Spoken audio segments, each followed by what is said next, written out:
bipartisan organization that utilizes business thought leaders, elected officials, and executive leaders to empower the Black community and to move them forward through home development, community development, education, and all sorts of other things that I think are really interesting in this interview. Check it out, and I hope you guys enjoy.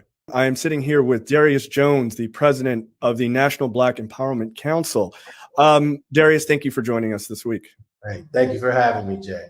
All right. So a lot of people may not have heard of you guys just yet, as you're fairly new, but I wanted to sit down and have a conversation about what you guys are all about and what you're doing, because it's some pretty interesting stuff. Can you tell us just sort of the general premise of what the National Black Empowerment Council is all about? Absolutely, Jay. National Black Empowerment Council, whether it's a national network of Black leaders in key positions in business, politics, academia, health, tech, Black philanthropy, faith community, media. People of conscience who are working together in very strategic ways to really elevate our community in the areas of education, economic empowerment, and community development. What we've been able to do over the course of the last 15 years is to curate a space where we really identified influential folks. We built really strong communal bonds as a result of one of the main tenets of the group is an overseas travel component, where we get an opportunity to go to different parts of the world, have shared experiences for the purposes of educating ourselves about what's happening in a particular country, but then also to really deepen the personal bonds that exist between one another.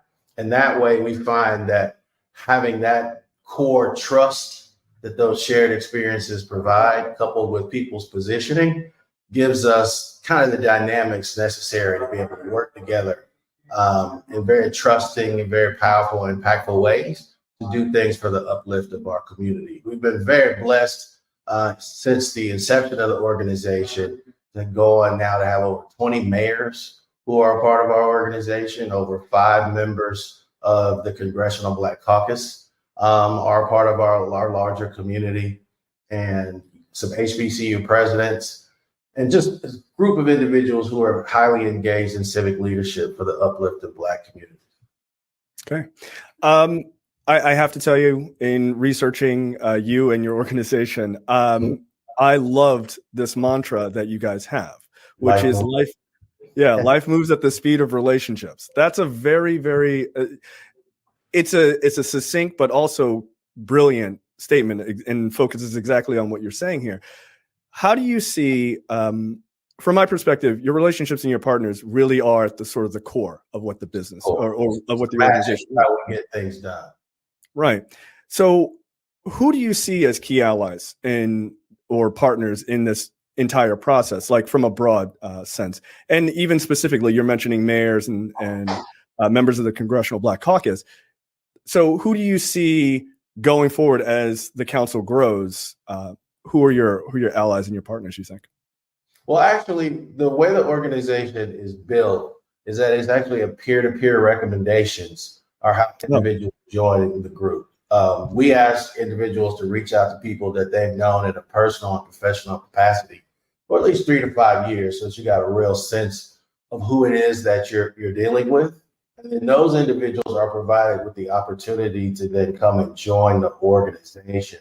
Because the thing about it, Jay, in anything, while the organization is 3 years old, when you have an idea and it's in its nascent stages, it's really important to have people come in and join your ranks who are very committed to what it is the ultimate objective is targeted towards. And having that, pulling from that relationship tree of folks who are known, trusted, and vetted, and bringing them into the space really fast tracks the relationship process. So think about this. If you're in broadcasting, okay, as a result of you being a member of our organization, everyone else who's a part of it who come in prior to you would understand that through your participation in the group, that obviously you've been vetted, somebody who has in high standing within the organization has been vouched for you. So that way, the minute you come into the organization, things that you need to help advance you in your particular field and ideas that you have, which you think will be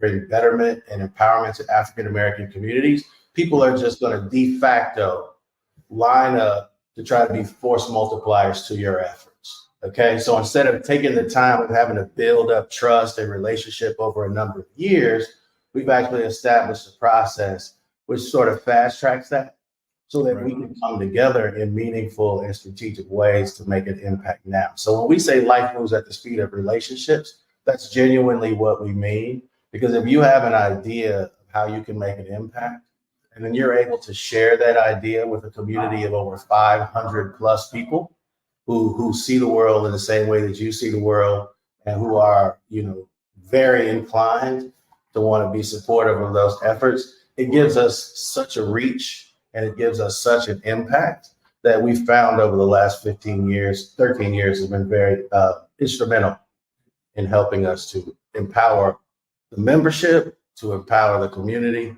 and to really make a positive impact in our nation. Okay.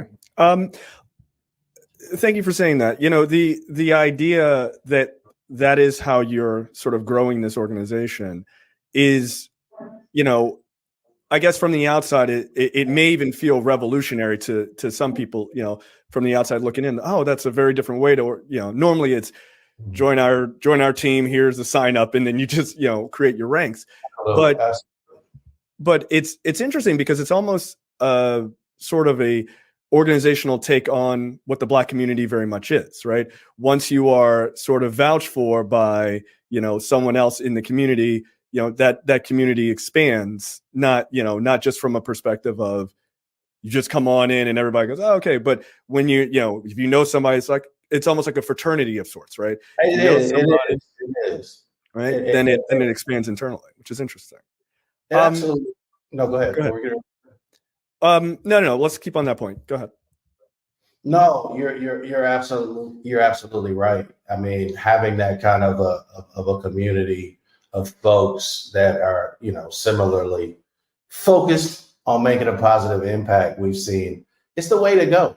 I mean, it seems from the outset potentially to some people that it could potentially have exclusive. And over time, obviously, you want to create mechanisms which bring more people into the organization.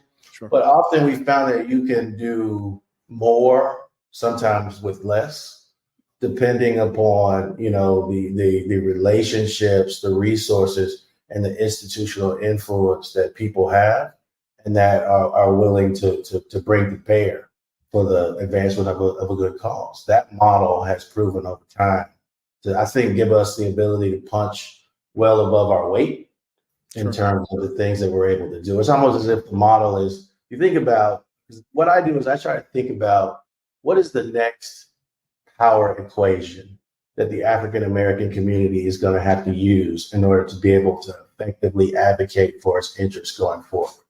Traditional model has been large membership-based organizations where you then have collective strength of the numbers to really positively make an impact.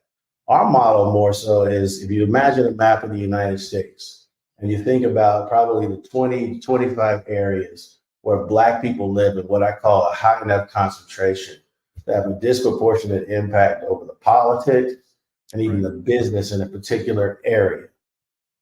Our organization works to pull together a critical mass of leaders from key industries in those communities, individuals, again, who hold elective office, individuals who are partners in law firms, successful entrepreneurs, people who are engaged in education and other aspects of civic leadership. Because what we found is that in any given city, if you can pull together 25, 40, maybe 50 folks from these various fields, and everybody has the requisite trust that you heard me speak about earlier, and that has a heart for the uplift of the Black community and a desire to work in collaboration with individuals from outside the African American community in order to enlist allies which further enhance our impact. That's the model that we're dedicated to and that we're going to continuously work to build as long as the organization is in existence. Yeah, no, I think that's, for me personally, I think that is the way to go, to sort of you're Absolutely. building inside, you're going inside out versus bringing a bunch of outside voices to then try to make this about this smaller group that you're trying to focus on, right? In this case, the Black population in the United States. You're trying to empower Black folks. It's hard to do that with a ton of outer influence, at least on the, in the initial. Absolutely, exactly. And then sometimes, you can have too many cooks in the kitchen. 100%. 100%. A controlled kind of environment with which these people are working together, I think goes a long way. And one of the things that we really pride ourselves on is that, 53, I'm one of the elder statesmen. Okay. All right. Median age of the organization, you're going to be people anywhere between 35 and 50. But what we're really proud of is that these are individuals who probably, at the state that they're in their careers, could really become more parochial in their focus. It could almost even become kind of, individualistic in terms of saying, I got mine, I'm gonna make sure my family's straight, and I'm just going to continue to keep building. These are individuals who are, while doing that, are also equally as committed to saying, you know what, I have a tremendous debt that I owe to the Black community, my community, because had it not been for all those who came before me and all those who are continuously engaged in the struggle, I wouldn't have a lot of the privileges that I have. So instead of individuals turning away, we turn back to the community, and we turn back to the community in a way which we found to be collaborative. And as a result of the ways in which we collaborate with each other, I think that we're able to have a lot. It's very nice. It's very nice to see a sort of a very community focus, not just in what you're trying to do, but the methods by which you are expanding, and the methods in which you're trying to do your work is community-based internally, right? And one of the things that I've noticed is that, I've been blessed, worked very closely with leaders of the Jewish community over the course of my career, and exposure to a lot of different other communities as well. I was going to ask you about that in a second. Absolutely. Actually. But what you see is kind of a collective sense of, to whom much is given, much is required within a given community. Individuals who've achieved a certain level of success and influence. There's a concerted effort to really kind of curate a space where you're bringing those folks together to say it's awesome that you're doing good in your individual capacity, but to the degree to which you can also be brought into a network, into a community of people who really want to kind of grab the reins of leadership, or at least to be individuals who are moving in a collective and productive direction for the uplift of our people. We're going to need you to do that. So National Black Empowerment Council, kind of informed by some of the models that we see existing in other communities, working to replicate a similar model in ours for the betterment of our people. Excellent. Now, so the thing I wanted to talk to you about, I'm glad you talked about sort of these other organizations and other experiences that you've had professionally. You actually were the deputy national political director for Bloomberg's run in 2020, right? For president. I was. It lasts quite as long as I would have liked it to last. Fair enough. But nonetheless, it was a great experience, and I'll always cherish. Right. My question about that is, that's a massive organization, or at least the potentiality for a massive, that's a big ship to kind of move around, working in a presidential campaign. My question to you is how does that experience sort of shape how NBEC is, right? They are two wildly different organizations, but at the same time, you're trying, in a voter base, you're trying to get that community sort of, pulling that community, whatever, it's obviously not just universally one, their goal is a little bit different, but you're trying to pull that community together rather fast and speak to that community and then grow it out, to the national stage or what have you. But how does your experience there, or did your experience there, influence once you started the National Black Empowerment Council? What were the parts of that you could kind of take and say, all right, let's plug it in to this organization that I'm starting? Absolutely. Well, the thing I like to say most about the experience on the Bloomberg campaign as it relates to the larger network that is now NBEC, is that it really gave us a confidence of born of what I call demonstrated ability. Sure. I had been working at an organization called APAC, the American Israel Public Affairs Committee, where I was the Sure. head of African American outreach. And it was during my time at APAC that a significant amount of the work that was done to create this network began. And interestingly enough, folks at the Bloomberg campaign had begun to kind of hear murmurings about how this network was really starting to become something that could have real impact. And a very good friend of mine, who's a special advisor to the President of the United States and a member of NBEC, Mayor Steve Benjamin, former president of the U.S. Conference of Mayors, was a co-chair on the Bloomberg campaign. And he was like, I think this could be a unique opportunity for the network that you all have built. It's obviously going to still remain connected to the amazing folks in the Jewish community who helped us build it. And additionally to that, this is going to be a unique opportunity to kind of beta test the impact and the influence of this network. So when we came over to the Bloomberg campaign, we had to really get things popping in a very short time, super fast. Right. So because the network is built along this model of having a critical mass of leadership in all these different cities, and because we're blessed to have, in addition to the mayors, a network of over 80 other plus elected officials all across the country, when it came time to start moving in those primary states, we didn't, within the African American aspect of the Bloomberg operation, we didn't really have to like wring our hands trying to figure out who we could engage with. We already had mayors, we already had state representatives, we already had university presidents, people who had, bulletproof credibility on Black issues within those particular cities and who understood the Greenwood Initiative, which was Bloomberg's absolutely revolutionary plan for how he was going to uplift the African American community.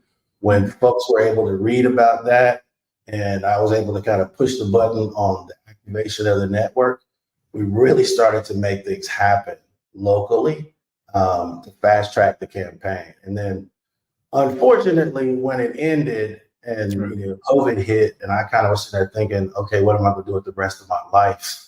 As all of us. I was like, what am I going to do with the rest of my life? I thought back over these last 15 years, and I said, you know what? We really have built a network which has tremendous promise. And this is that moment. This is that inflection point to say, you know what, I'm going to roll the dice and we're going to make this happen. And, by the grace of God and by the tremendous friendship and support from a lot of folks within the African American community and outside of the African American community, particularly the Jewish community, we were able to really get this thing going. Yeah, I often think about sort of my own personal career path, and I did a lot of work for a lot of other organizations and government agencies as well. And now being at the Afro, it's I refer to it as sort of taking all of these weapons that I've gained over the course of my career and bringing them back to the community, right? So and that's it. It sounds like you kind of have the same come to Jesus moment. I also had that during COVID. I think a lot of people did. And like, what does this look like going forward? And the exposure that you can get along the way, and the relationships that you can build, and the mentors that you could, establish connection to, really kind of helps inform how you're going to show up, as it relates 100%. To your particular purpose, because we only know what we know.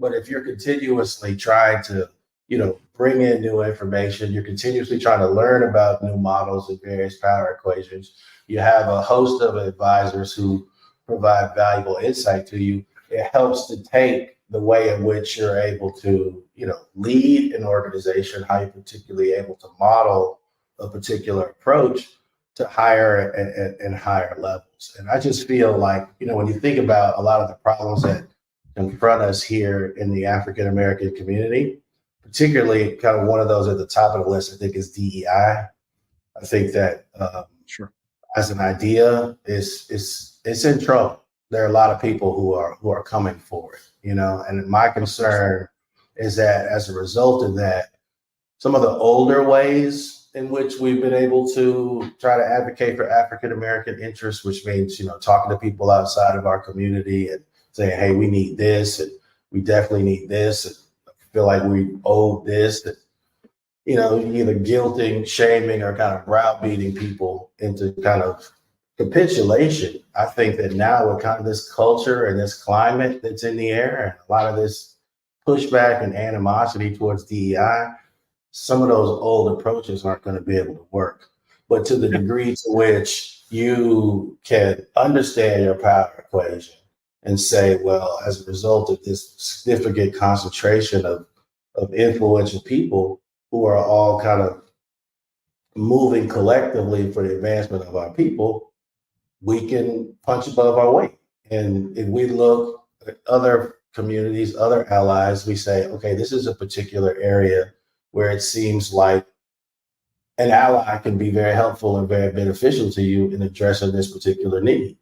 Right. And as a community, we have areas where we can benefit from relationships and with allies as well. And I think it's going to be about reciprocal relationships. I think it's going to be about people adding value to other people, and that in that exchange, a lot of the things that are going to be necessary for everybody to have their existential needs are going to be met. So that's why within our organization, we're bipartisan. We have Republican members, we have Democratic members. And what's interesting about our organization is that everybody plays their respective position, in their daily lives. But when we come together as a collective, we kind of don't lean into that. And what we do is we say, okay, how can we do things which benefit our community? And if you have a unique idea and initiative over here, let's figure out how we can, work to empower it. If somebody has a particular idea over here which brings benefit, let's figure out how we can triangulate in order to make this effort happen as well. Because, I'm committed to, and our members within our organization are committed to, wherever there are critical conversations happening which deal with, the economic self-determination of African American communities or other existential issues germane to our community, we want to be able to have people that we know and trust at those tables. And the idea of just being able to say, well, if you're on that side of the aisle, then we're not going to have absolutely anything to do with you, no communication. It's going to put you into a cycle of feast and famine cycles in terms of, the significance and the impact of your issue. And as Black people, we don't have the luxury of feast and famine cycles. We need to be able to make sure that regardless of how things play out, that we have access and that we have relationships which allow us to be able to advocate on behalf of our community's interests, regardless of, who's in power or what group or what situation may present itself. Yeah, look, I think that's a good point. It's especially now when you're talking about bipartisanship, or the idea of you guys being a bipartisan organization. To me, we are in a critical position that Black folks don't have the luxuries of sort of, ignoring somebody who we politically disagree with a whole cloth. But I do wonder if there are times when you have sort of these, conversations with other people in the council who maybe have diametrically opposed to politics, for instance. And, politics, as we all know, is not just, this is who I vote for, but it is also very much how you see the world, right? Like, because I want to talk to you about home ownership and community development in a second. Those, let's just put it out there, like Democrats' views or liberal views of home ownership or community development look very different than conservative or Republican views on that. So I do think you have to bring people together, and you have to try to find a way to sort of thread the middle there, and that can be extremely difficult, right?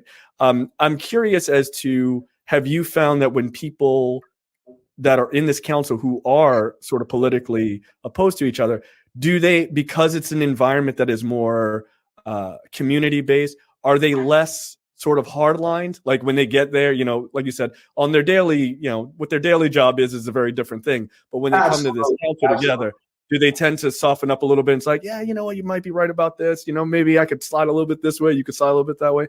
Do you find that because of that community that you've built internally, that it allows for an actual conversation versus just sort of Absolutely, Jay. There's just that trust there. There's that sense because of the process, because of the tremendous amount of time we actually spend together as an organization. We meet at a number of different events during the course of the year. We have text groups with like 400 members in it where we're communicating all the time. Because of that constant exposure, you really get to know people. And, you have folks on both sides of the aisle. And what is a common theme throughout us, everyone who's a part of the organization, is just a real deeply embedded desire to see the Black community elevate.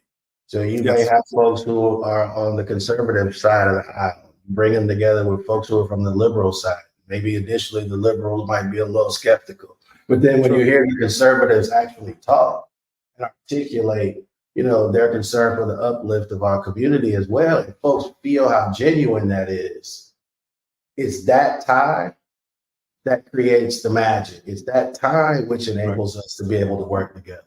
So that, I might turn on the news one day and see you on the conservative network and, hear you doing your thing and may cringe a couple times. Right, sure.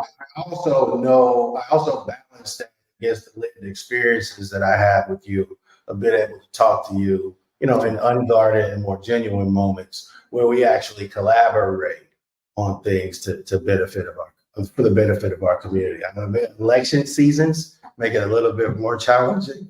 100%. 100%.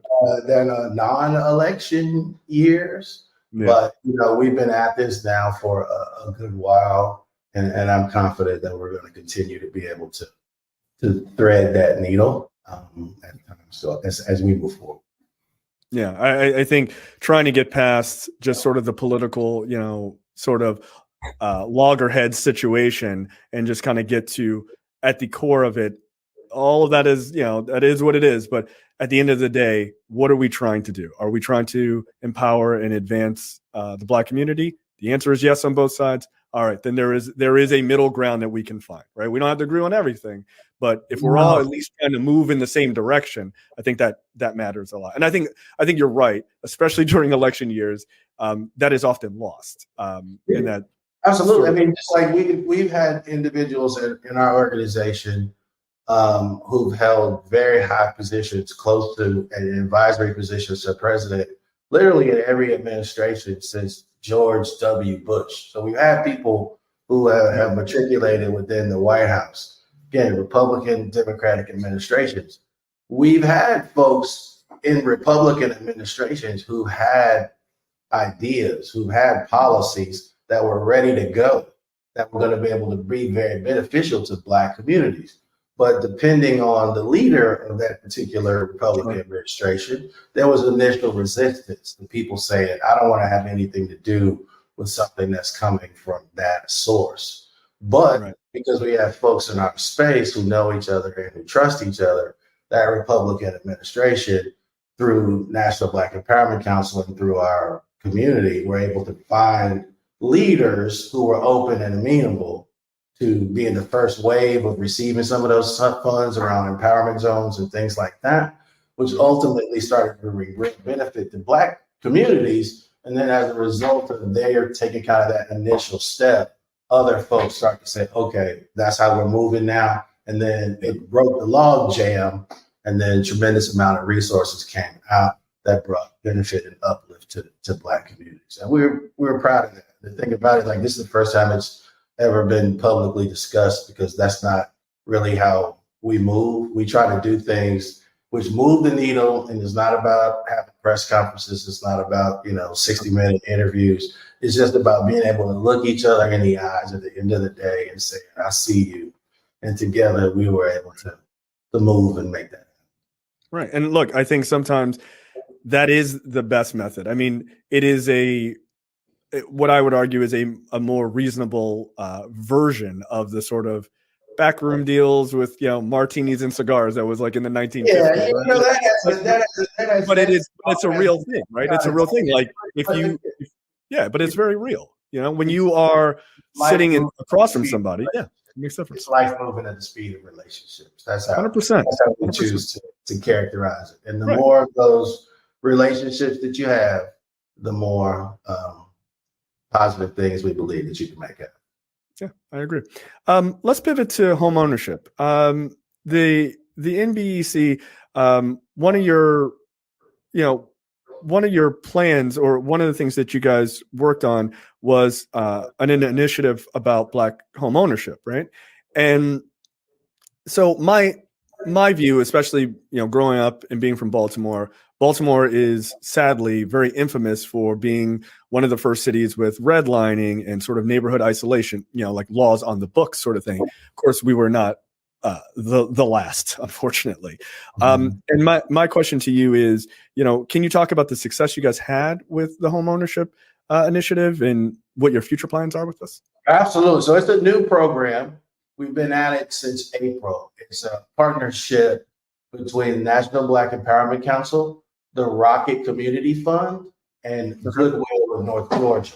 A lot of people think of Goodwill just as kind of like a bargain shopping outlet, but in fact, workforce development, providing training for people who are trying to transition between different careers is really one of the main staples of their work. So because the way we operate is members in different places, this is actually an excellent example.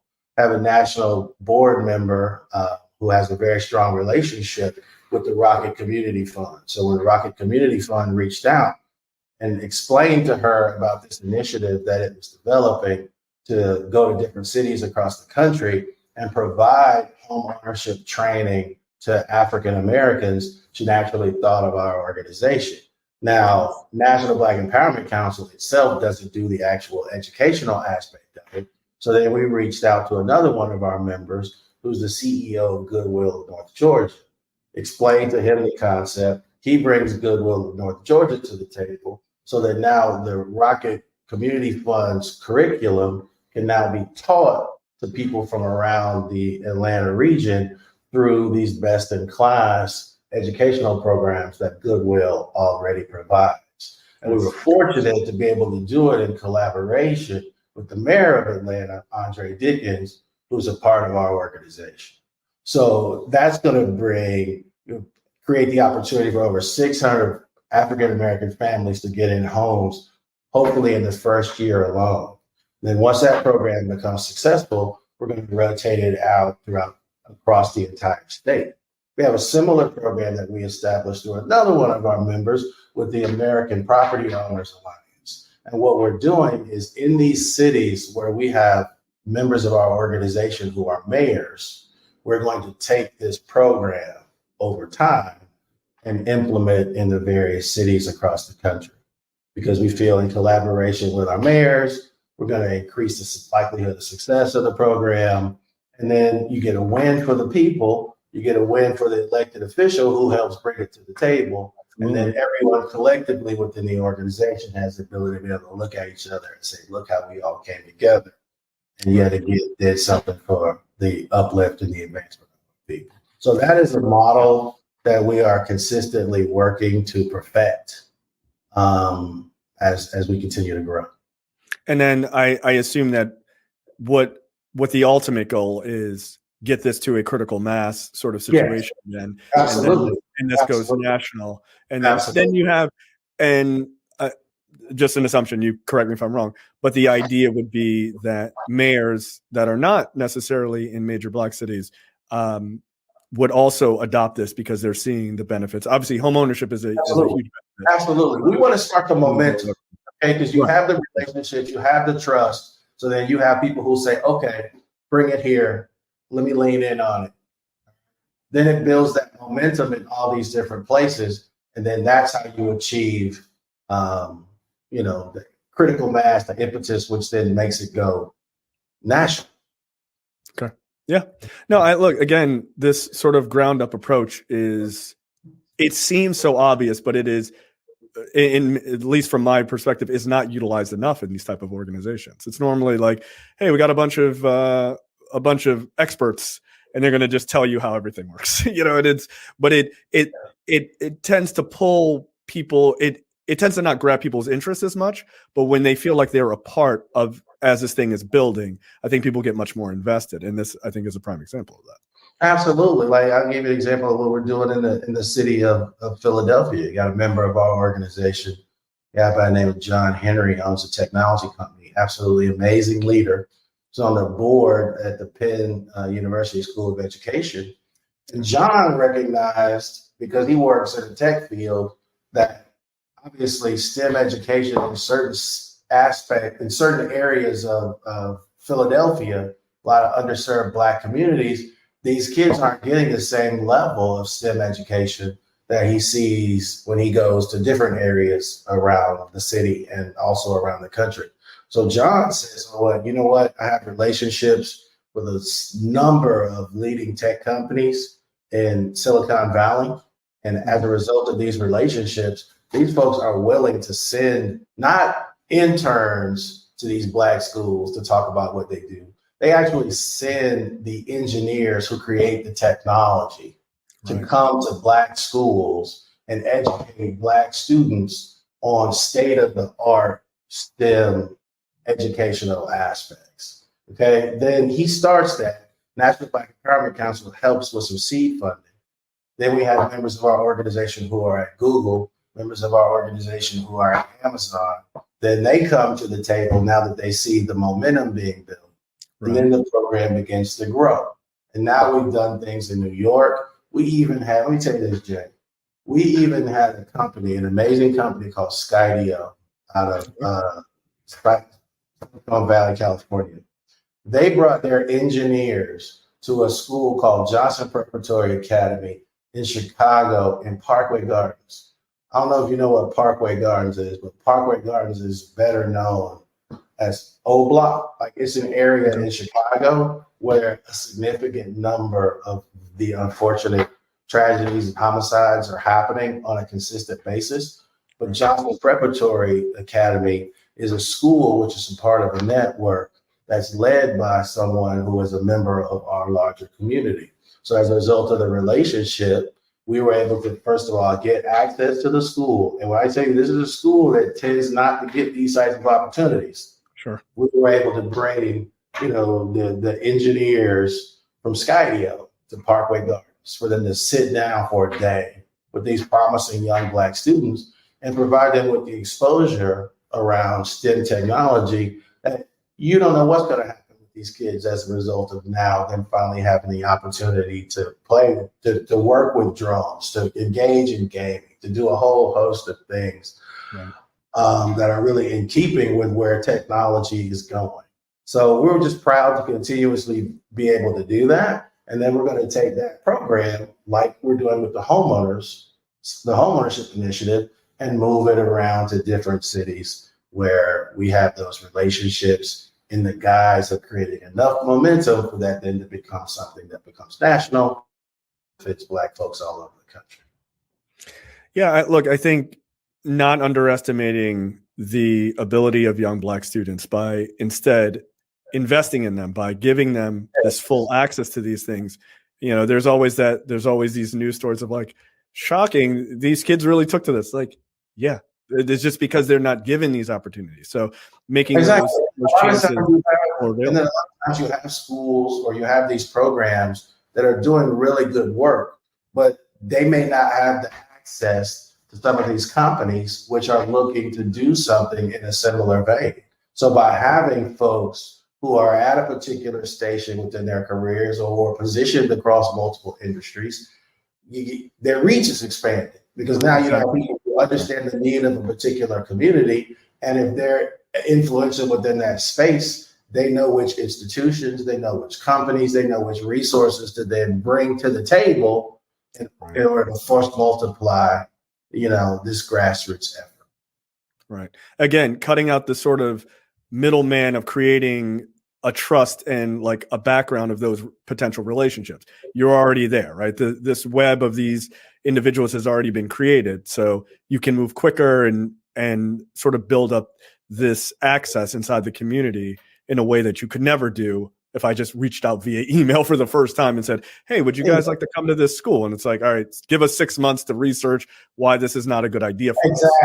Exactly. Whereas in our model, it's, you know what, I know this person, they're part of what we do. I know how they became a member of our organization, and therefore I'm trusting them and I'm ready to go. And folks just, we lean in. And because integrity is infused into the culture of the group, we never have instances where people feel like they were burned as a result of trying to extend latitude to others. So we are fiercely protective over that. We police it on a regular basis because we know how essential it is to the continued success. But everyone realizes that we're not doing this for ourselves. When you incorporate it into a larger vision, then it starts to become less about self and more about the greater goal. And when you have people who are subscribed to that way of thinking, it tends to make it a whole lot easier to do what's necessary to get things done. Okay. No prima donna. No prima donna. Fair enough. I think that's probably a good idea. Let's talk about community development. You or your website says, quote, repairing societal issues and even advancement for us requires at the NBEC to deal with human rights, equity, diversity, participation in society, and access to resources are essential to a life of dignity, fulfillment, and wealth building. And to that, I say, there's almost sort of a never-ending game of whack-a-mole, right? Of these sort of rising issues that make it more difficult for the Black community. How do you see the organization sort of dealing with that? I mean, to some extent, we just talked about that, which is this sort of interweb that kind of moves this level of access around real fast, or much faster than maybe even was ever possible without it. But community development and sort of dealing with for instance, these kids who are in Chicago, who are in this situation that is not of their own making. How else besides just that sort of gaining access to, let's say, this company that was doing this sort of STEAM training, what are other mechanisms inside your organizations that you guys are trying to utilize to sort of make a move the needle a little bit on, or a lot on sort of these community developments? Absolutely. Well, one of the things that we definitely in next year we're going to start doing this in advance is really developing mentor relationships between individuals within our organization, BCU college students, for the purposes of really kind of helping them in their advancement of their careers, kind of facilitating relationships and access that they'll need in order to continuously develop, a similar worldview to what members in the organization currently have, because our goal is to really to make this movement generational so that you don't just get a group of folks who take the baton so far and then there's ultimately nobody to hand it off to. So we definitely are going to be doing a tremendous amount of work around mentoring with college students and also high school students. And then to the model that you mentioned earlier is you are right, it is whack-a-mole. So what we do is, because we have critical mass of leaders in different cities, those individuals in those particular cities know what are the most urgent priorities that need to be dealt with where they're at. What people are trying to accomplish for the uplift of Black people in Cleveland is going to be similar to what's happening in Atlanta, but there will be different dynamics. There'll be different priorities. There'll be a different focus in those cities. So what we do is each group, each chapter essentially has its prescription for what it feels needs to be done, again, in the areas of economic empowerment, education, and community development. And then we trust our members to come up with ideas that the National Black Empowerment Council can then help to seed fund, and then to help bring other resources from different areas around the country in order to force multiply those programs. Okay. Because again, there's so many different things, but the notion of just kind of having one general idea of what absolutely needs to be done, that's not the best way to approach it. Like Tip O'Neill said, he said all politics is local. Yeah. And I think the address of concerns of a particular community are also equally locally focused at times. Yeah, absolutely. I have two last questions. They're sort of interconnected. So, Okay. So now clearly, now more than ever, right? We're in the hotbed of election season, right? I think we have like 59 days left or something. Yeah. But we're on a precipice of the potential first Black woman president of the United States. And yeah. I'm just wondering if you guys, do you see the NEBC or NBEC making a larger push to sort of capture the administration, that potential administration's ear? And, do you have any plans of like, okay, this is a person from our community. Are there, thoughts on, okay, if this is going to happen, this is where we're going to go. If it doesn't happen, we're still pushing and doing our normal things. But is there a thought process inside your organization of like, this may be an opportunity to sort of get even maybe a little bit more hooks into the views of the White House?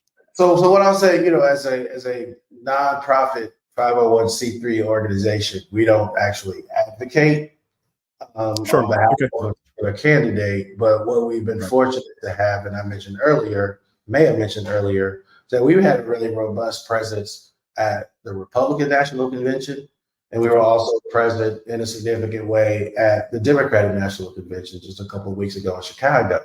And we're able to do that because we have members who have influential positions within both parties. So therefore, we did events with them in collaboration in order to start to build relationships on the Republican side, deepen existing relationships on the Democratic side.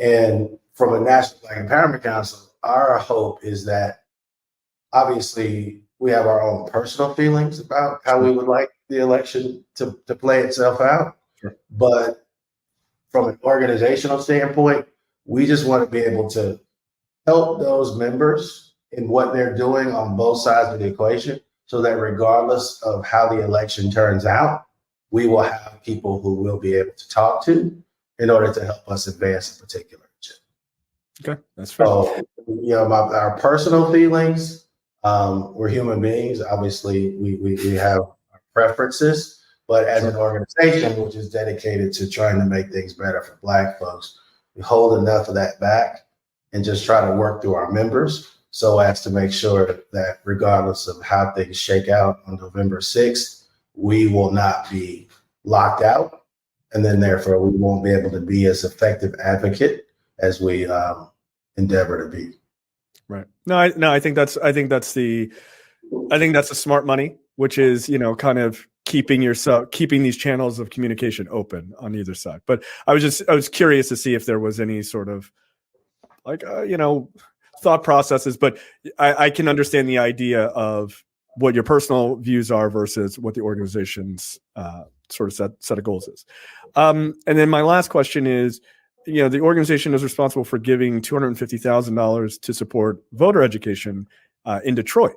Are there plans to expand that program, or are you guys already doing that now? Because again, we're in the sort of the hotbed of the election season, because obviously the Black vote matters quite a bit on both sides. But my overarching view is the Black vote matters because they are American voters, and Black people need to be empowered to, give out to be able to push their voice, whichever side of the aisle they fall in, or anything in the middle. So my question is, from that 250,000, are you guys pushing even higher than that, or do you have any other, sort of? Absolutely. So it's funny that you should mention that, because I was just on a call earlier today, because we're kind of in the final stages of wrapping it up, and it's an initiative. It's a voter education initiative, which will likely take place in several swing states for the purposes of providing voter education to African Americans in those particular states. Again,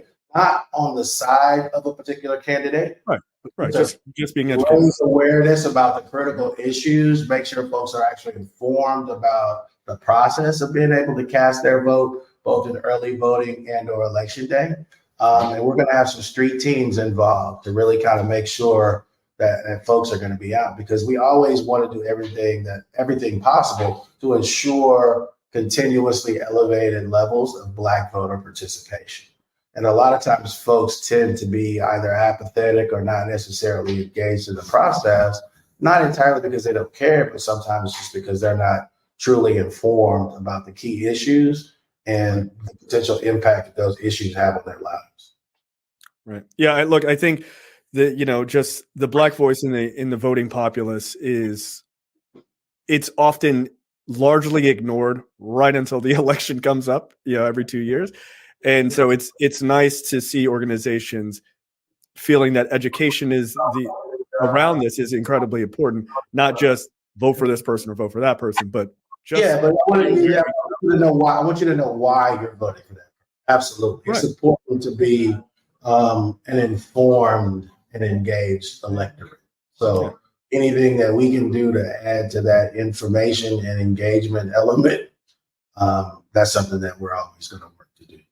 Yeah, civic engagement is incredibly important no matter what side of the aisle you find yourself. You are a part of this democracy, and your participation is necessary. I'm super excited, man, because as we talk, I'm in the process of wrapping things up, because Congressional Black Caucus is next week, CBC is next week. 100%. So we're super excited as an organization, and we have 3 ambassadorial dinners. We have a dinner one night with a group of African ambassadors. We have a dinner the next night with the Israeli ambassador. And then on the third night, we have dinner with a group of Caribbean ambassadors. And then that evening, Thursday night, we're having the National Black Empowerment Council. We're having our annual Urban Leadership Institute reception during Congressional Black Caucus. Hey, man, if you're in DC, you definitely want to check it out, Jay. It's your event during Congressional Black Caucus. All right, look, that sounds like an invitation to me. So what we normally do is we have you have all of our guests sort of get on the box and speak a truth, so to speak, and give us sort of what you want people to take away from this conversation. So I will give you your 30 seconds to a minute to do your thing. Hey, I just want to say this, man, to all Black people out here who are listening. We're the ones that we've been waiting for.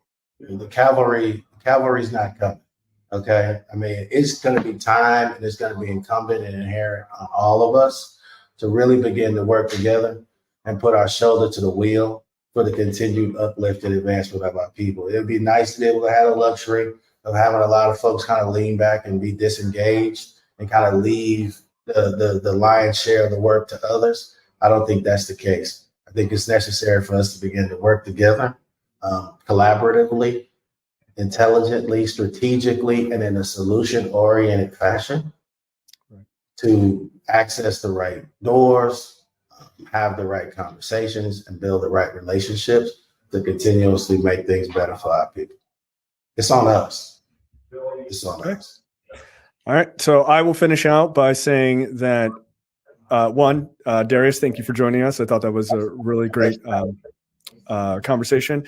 Look, the National Black Empowerment Council is the type of organization that is needed now more than ever.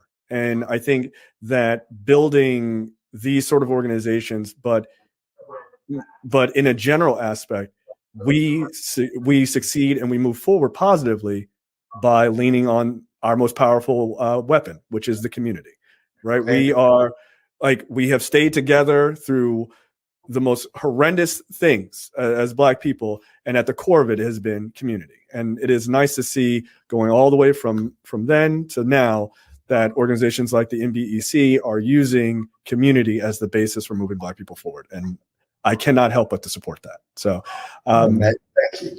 Yeah, no problem.